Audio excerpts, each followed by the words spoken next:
நான் நான் நான் உன்னை ரொம்ப காதலிக்கிறேன். ரொம்ப நாளா நானா காதலிச்சிருந்தேன். இப்போ தான் போத் சைடு லவ் வருது. போத் சைடு இல்லைன்னா ஒன் சைடா ஒரு தலைவராக மாதிரி போயிட்டு இருந்துச்சு. இப்போதான் அலைகள் ஒதுல மாதிரி போகுது. அப்ப நீ இங்க பாரு, நல்லா கவனி, எப்படி எப்படி பண்றாங்க பாரு, எப்படி எப்படி பண்றான் பாரு. உனக்கு கோயில் என்பது வழிபாட்டு தலம் மட்டும் அல்ல, அது வரலாற்று பேராவணம். உன்னுடைய வரலாறு அந்த கோயில்களின் மதில் சுவர்கள்ல தான் கல்வெட்டாக நீ செப்பேடுகளிலே குறிக்கி வைக்கப்பட்டிருக்கு. உன்னை வழிபாட்டிலிருந்து வெளியேற்றுறான். நீ கோயிலுக்குள்ள வராத தீட்டு, அது ஒரு கூட்டம். கோயிலுக்குள்ள போகாத, அது வழிபாடு சாமியை கும்பிடுறது முட்டாப்பைய வேலை, இது ஒரு கூட்டம். நீ வெளியேறிட்ட. வெளியேறின உன் மொழியும் வெளியேறிடுச்சு, வேற மொழி உள்ள போயிடுச்சு. அப்ப மொழியில் இருந்தும் வரலாற்றில் இருந்தும் நீ ஒரே நேரத்தில் வெளியேற்றப்பட்டாய். அதனால நீ வரலாற்றிலிருந்து மறைக்கப்பட்டாய், புறக்கணிக்கப்பட்டாய், நிராகரிக்கப்பட்டாய். உன்னுடைய வரலாறு என்பது என்ன? உன்னுடைய அரசியல் வரலாறு என்ன? என் உடன் பிறந்தானே, என்னரும் தங்கைகளே, தம்பிகளே, பேரன்பு மிக்க என் பெற்றோர்களே, உங்களுடைய சிந்தையை அழுத்தி பாருங்கள். உங்களுடைய வரலாறு, அரசியல் வரலாறு என்ன? என்ன? திராவிட இயக்க வரலாறு தான். இதுக்குள்ள சொல்லுவான் ஈவேரா அவர்கள், பேரறிஞர் அண்ணா அவர்கள், ஐயா கருணாநிதி அவர்கள், ஐயா எம்ஜிஆர் அவர்கள், ஐயா ஜெயலலிதா, அம்மா ஜெயலலிதா அவர்கள், இப்ப ஐயா எடப்பாடி பேச்சு வரும்போது பாருங்க, புரட்சி தலைவர் அவர்கள், அம்மா ஜெயலலிதா அவர்கள், இதய தெய்வம் டாக்டர் ஜெயலலிதா அவர்கள். இதை தவிர ஒண்ணும் கிடையாது. பேர்தானவர்கள். உங்க கொள்கை என்னங்க? உங்க கொள்கை என்னங்க? இதுதான். அவங்களுக்கு என்ன?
அளவற்ற அருளாளனும் நிகரற்ற அன்பாளனுமாகிய ஏக இறைவன் அல்லாஹுவின் பேரருள்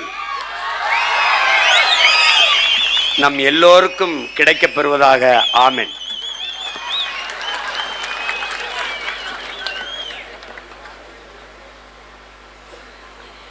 இப்ப தமிழர் இன அரசியல் வரலாறு என்பதை நீ பார்த்தீங்கன்னா,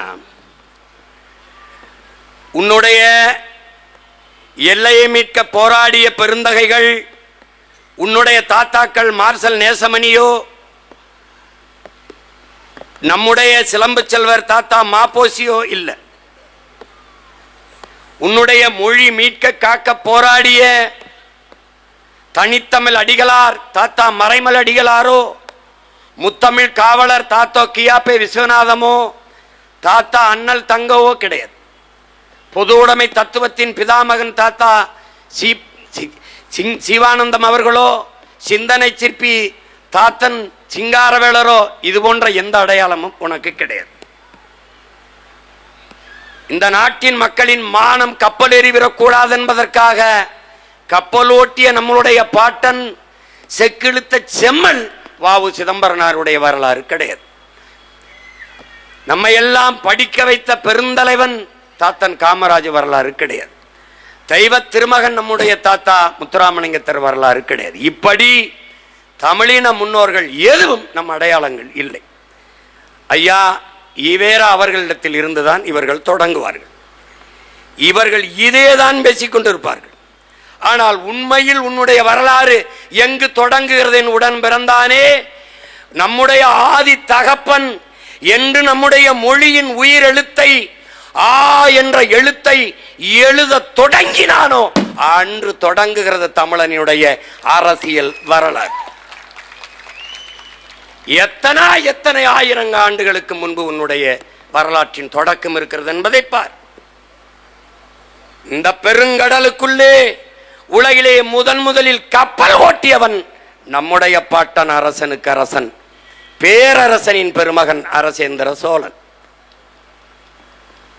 இந்த நாட்டினுடைய குடியரசுத் தலைவராக இருந்த ஐயா பிரணாப் முகர்ஜி அவர்கள் ஒரு போர் கப்பலை இந்த நாட்டிற்கு பரிசு அர்ப்பணிக்க வந்த போது அவர் பேசிய பேச்சில் இந்திய நாட்டின் கடற்படையின் முன்னோடி அரசேந்திர சோழன் தான் என்று பதிவு செய்தது இருக்கிறது.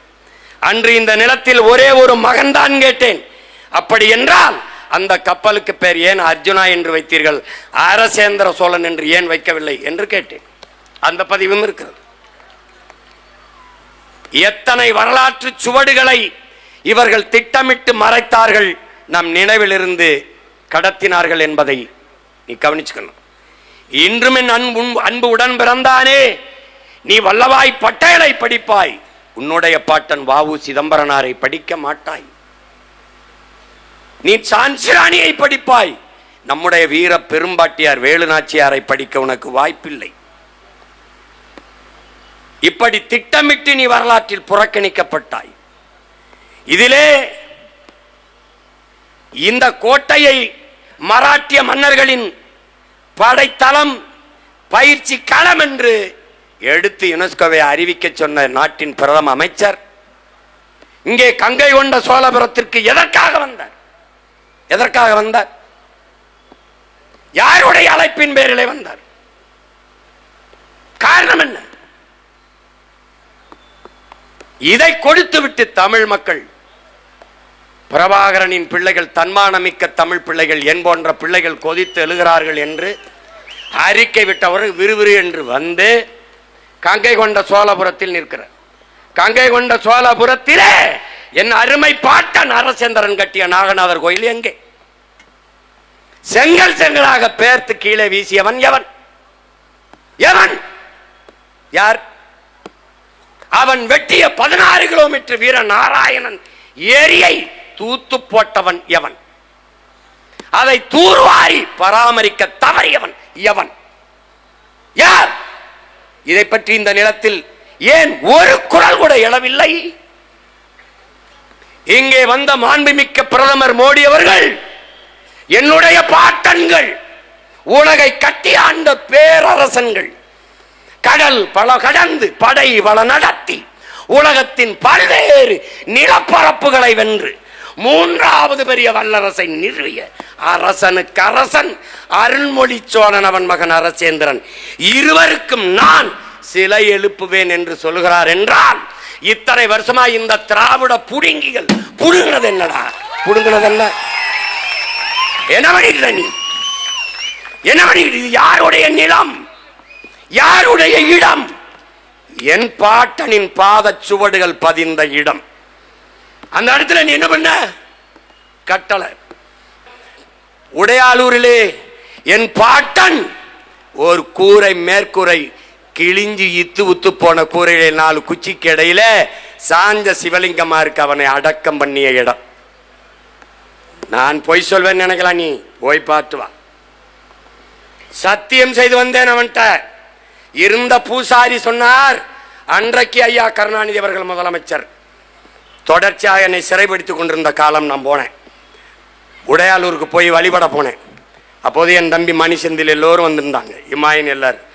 பூசாரி என் கை பிடிச்சி அழுதார். அழுது என்ன சொன்னார்ன்ற, நீ முறையிடு, நீ கோரிக்கை வெயி, உன் பாட்டனுக்கு ஒரு மண்டபம், நினைவு மண்டபம் கட்ட சொல்லு அப்படின்னு. நான் சிரித்தேன்.